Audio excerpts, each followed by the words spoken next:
गोजोननाय थाबाय जोंनि पार्लामेन्ट जेनाखि एमपि इलेक्सन बे इतिमধ্যে 6टा पेज जोबनानै थांबाय दा मोनसे पेज दंबावो दा बेखौ आङो बिजिरनानै नायनाय मथे जोङो मोनदों जे अल इन्डिया बेसिसनि गोबां निउज एजेन्सिनि जेनाखि एग्जिट पल देखायदों बे एग्जिट पलखौ बिजिरनानै नायोबा जोङो नुनो मोनदों एबार बिजेपिआ जेरावनाखि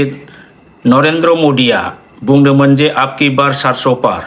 दा एबार 400 जननि बारा एमपि बिथांमोनहा देरहा होगोननि स्ल'गान होदोंमोन नाथाय बे जिनिसखौ दिनै फैयै फैयै जों नुनो मोनदों सेथि नैथि थामथि ब्रैथि बाथि द'थि इलेक्सन जाखांनायनि उनाव बिथांमोननि बे जे स्ल'गान बे स्ल'गाना जेबो खामानियाव होनाय नङा जों बेखौ दिनै बिजिरनानै नुनो मोनबाय आरो गोबां निउज चेनेलफ्रा बे जिनिसखौ होबाय दा आंनि बिजिरनायाव अल इन्डिया बेसिसाव बिजेपिआ मेक्सिमाम थांथारोबा 212निफ्राय 220टासिम बिथांमोनहा थांनो हागौ आरो एनडीए जेनाखि कंग्रेसनि गठबन्धन बा एलायन्स एनडीए एलायन्सआ 240निफ्राय 250सिम बिथांमोनहा मोननो हागौ दा बेखौ जुदि नायोबा जों नुनो मोनदों जे भारतआव एनडीएआनो जा बा इन्डिया गठबन्धनानो जा मोननैनि गेजेराव मोनसेबो हारसिङैनो सरकार दानो हानाय अबस्थाखौ जानाय बादिखौ एबार नुहुराखै दा बे हिसाबै अब्लाबो जों बेखौ गोरलैयै साननानै लानो हायो जे नरेंद्र मदि बिजेपि जेनाखि पार्टी बिथांमोनहा जिहेतुकि बिराद धनी पार्टी इलेक्टरेल बर्डनि दारै लाख लाख कौटि थाखा बिथांमोनाव दंखायो दा बिसोरो जुदि 220 बा 250 जन देरहायोब्ला गुबुन पार्टी जेनाखि आदार्स पार्टीनिफ्राय बिथांमोनहा एमपिफोरखौ बायनानै एलायन्स गभर्नमेन्ट दानायखौ बिथांमोनहा निश्चय नाजागोन जों बेखौ नुनो मोनदों आरो बेबो मोनसे खोथा जादों जे दानि इलेक्शन कमिशनार अफ इन्डिया बिथाङा जेनाखि टार्न आउटनि जे डाटा होदों दा बुंगासिनो दङ दा बे बिसया बे आयदाया खिन्थु सिन्था खालामनो गोनां जे जायगायाव बिथाङा माने प्राय 1 कोटि भटार एक्सट्रा भाबै माने भट होनायखौ बिथाङा फोसावदों दा जोंनि आसामावबो 10 लाख भटार्स एक्सेस भट ओंखारनाय नुनो मोनदों जे भटनि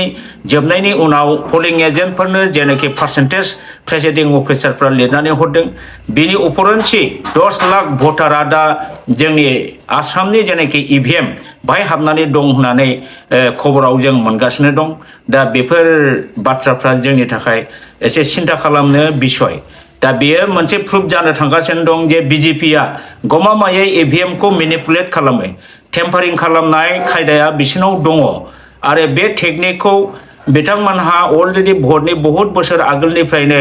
रेडि जाखानायखायनो बिथांमोनहा हयथ' बुङो आपकी बार 400 पार बे डायलग जे होदों बिराद इजिलि बे होनायनि सिङाव दं बिथांमोनहा बिराद गिदिर मोनसे षड़यन्त्र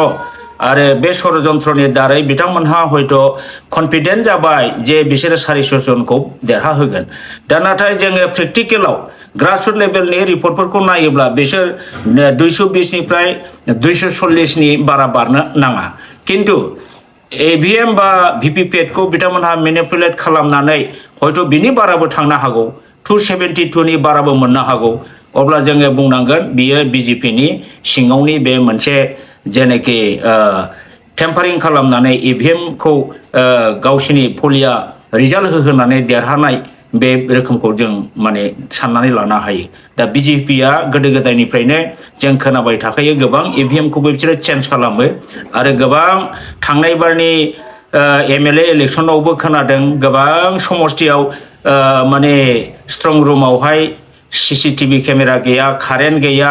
बेफोरबादिनि दारै थांनाय बाराव जेरैबादि MLA आव रिजाल्ट होनांगौमोन बे होआलासिनो उल्था जाजोबदों बिजेपिनानो देरहाजोबदों एबारबो जुदि गमामायै इलेक्शन कमिशनार अफ इन्डियाया बुंनाय बादि 10 लाख भटारा जुदि जोंनि आसामनि EVM आव हाबनानै दंब्ला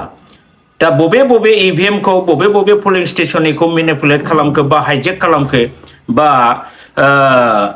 टेम्पारिं खालामखो बे जिनिसा साननो गोनां जाबाय निश्चय आंनि अनुमान मथे बिजेपिआ ओरैबायदिखौ टेम्पारिं खालामगोन जे समस्थियाव बिथांमोनहा जेनगोन बादि बे जेनगोन बादिखौ बे 10 लाख जेनाखि दा एक्सेस एनाउन्समेन्ट होदों दा बे एक्सेसखौ जेनगोन समस्थियाव जुदि सोनानै होदोंब्ला अब्ला जे समस्थियाव अपोजिशन पार्टिया देरहानांगौमोन दा बिसोरमोनहा देरहानांगौआ खिन्थु गोब्राब जानोसै से हमनानै लादो दिनै क'क्राझार लकसभा समस्ति एसटि जेनाखि रिजार्भ दा बेवहाय निश्चय बिथांमोनहा जेनगोनखौ नुहुरखानानै इउपिपिएल आरो बीजेपी एलायन्स सरकारनि जेनाखि जयन्त बसुमतारी केन्डिडेट बेखौ देरहाहोनो निश्चय बेवहाय 1.5 लाख 2 लाख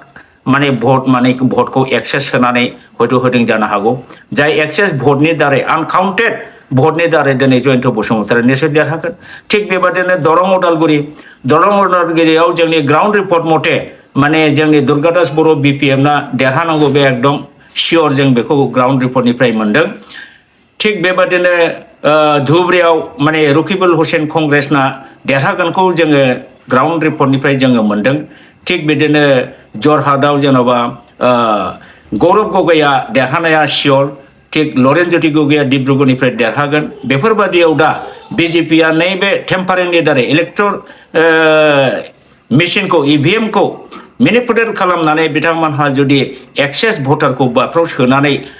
टेक्निकेलि जुदि टेम्पारिं खालामनानै होयोबा खिन्थु जायखौ देरहागोन सानदों दिनै ग्राउन्ड रिपर्ट मथे बिथांमोनहाबो हयथ' देरहानाय नङा दा आं सानदों निश्चय क'क्राझार आरो दरं उदालगुरि बिथांमोन बे मोननै समस्तियाव बिथांमोनहा जुदि टेम्पारिं खालामाबा बा नोङो हाइजेक खालामाबा मा होनो बिदिखौ मेनिपुलेट खालामाबा बिसोरो माने देरहानायनि खुनु माबा गैया BPFनि दलानो दुर्गादास बर' आरो खाम्फा बरगयारि बिथांमोनानो देरहागोन आरो जुदि जेनोबा जोङो होननांगोन बे जिनिसा टेम्पारिं जादों दा जोंहा नैबेखौ नायनांगौ जे भटनि पार्सेन्टेजआ बा टटेल भटआ बेसेबां जायामोन बेलट पेपार एकाउन्टआव बे जिनिसा प्रतिटा पलिं बुथआव थाखायो जे टटेल भटारा एसेबांमोन टटेल भट जादों एसेबां पार्सेन्टेजआ एसेबां दा बे जिनिसखौ काउन्टिं एजेन्टफ्रा मोजाङै काउन्टिं टाइमावहाय जुदि बेनि टटेलखौ नायोब्ला माने बिथांमोनहा गमामायै एक्सेस भट होमारदों नामा बे जिनिसखौ जोङो हमनो हागोन आरो बे बेलायाव केन्डिडेटफ्रा बिसेसकै दे माने एमपिनि जायफोर केन्डिडेट बिथांमोनहा बिराद स्ट्रं जानांगोन आरो काउन्टिं जुरिजेननायनिफ्राय जोबजासे बिथांमोनहा लागातार नांथाबनांगोन आनरेस्ट भाबै बिथांमोनहा प्रतिटा पलिं सेन्टारनि टटेल भटआ बेसेबां पार्सेन्टेजआ बेसेबां बे हिसाबखौ लानानै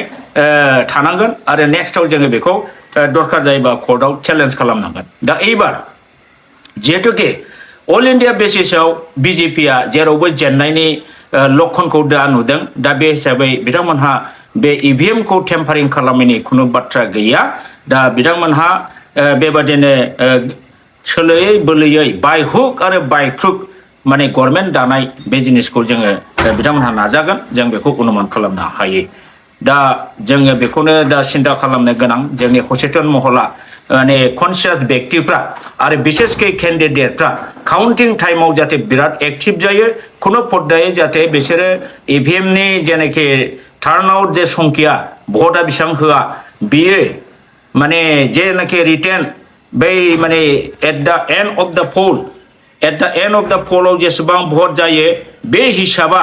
दानि रिजाल्ट होनाय बे पोलिं स्टेसनाव खयथा भट गोलैदों बे हिसाबखौ जाहाथे मोजाङै कम्पेयार खालामनानै नायो बेखौ आङो जोंनि केन्डिडेट बिथांमोनखौ खावलायगोन दा बे हिसाबै जोङो सांग्रां जुदि जायोबा एबार जोङो नुनो मोनदों BJPया आसामाव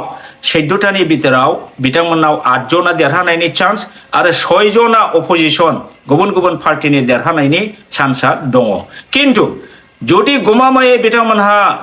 EVM खौ मेनिपुलेट खालाममारोबा टेम्पारिं खालामोबा हयथ' 14थायाव बिथांमोनहा 12थाखौबो देरहागोन दा बे जिनिसखौ जोङो नुदों आरो किन्तु ग्राउन्ड रिपर्ट माने ग्राउन्ड जेनाखि रिपर्ट बेवहाय बिथांमोनहा 8थानि बारा खुनु पर्दाय मोननायनि चान्स गैया दा बेखिनिखौनो आंनि तरफनिफ्राय आङो जेनाखि फैगोन जा MP इलेक्सन 4 जुनाव ओंखारगोन बेनि सायाव आंनि थौले गोसोजों आं जा स्टाडि खालामनानै मोनदों बेखौ रायजोफोरनो फोरमायनाय जाहैबाय हयथ' बेहा गोरोन्थिबो जानो हागौ बे गिदिर बाथ्रा नङा खारन बेयो मोनसे केलकुलेसनसो स्टाडि खालामनायसो बेखिनिखौनो बुंनाय जाबाय गोजोन्थों